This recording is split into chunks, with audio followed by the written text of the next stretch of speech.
Slay the Spire 2, we are looking at the timeline for Tales from the Spire. We begin with Chapter 1, Buy Something.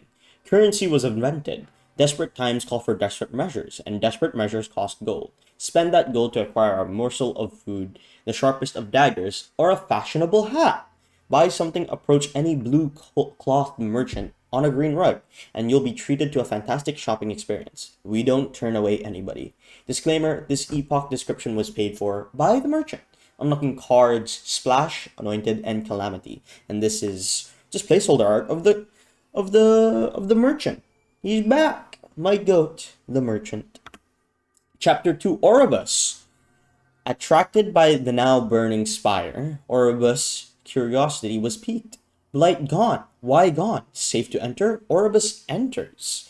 Unlocking the ancient Oribus. And this is still placeholder art. I thought this was not placeholder art, but Oribus, I like Oribus. He is such a cool ancient. Chapter 3, Cultists. Caw. Such a humiliating defeat. Their places of worship and sacrifices desecrated over and over by ruinous invaders. Has Mazaleth forsaken us? Food within the spire has become scarce as the bug population surges. The flock escape to the lower rungs of the spire and scrape by on seaweed and sewer critters. Unlocked event Trash Heap. I love the cultists. Caw. You know what they say? If you can't caw, you better caw.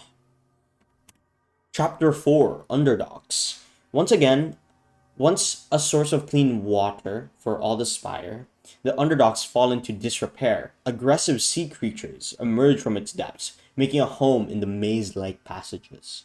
So this is another, or unlocking the underdogs, an alternate Act 1. So you can have two types of Act 1s. There's two different versions. There's the underdogs and the overgrowth. And this is placeholder art for the underdogs. Chapter 5, Darv. Spires reopened, eh? More treasures for my collection. Darv smelled riches in the air and entered the spire on his trusty steed.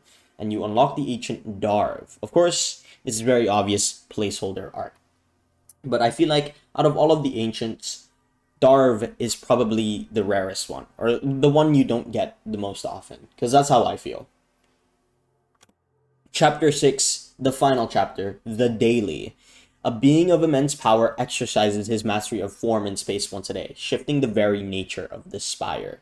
Unlocking the game mode daily. And of course, this is placeholder art. I don't think this is the archetype, because it says a being of immense power exercises mastery. But yeah, I haven't tried the daily yet, but they're making more updates so that the scores aren't flawed, or you don't see cheaters or stuff like that, and you can choose the option to see your friend's score instead if they do play the daily from Slay the Spire 2. But yeah, that's it for the timeline of Tales from the Spire. This is just showing the placeholder art. But yeah, that's all, and I hope you all have a great one as always, everybody. Bye.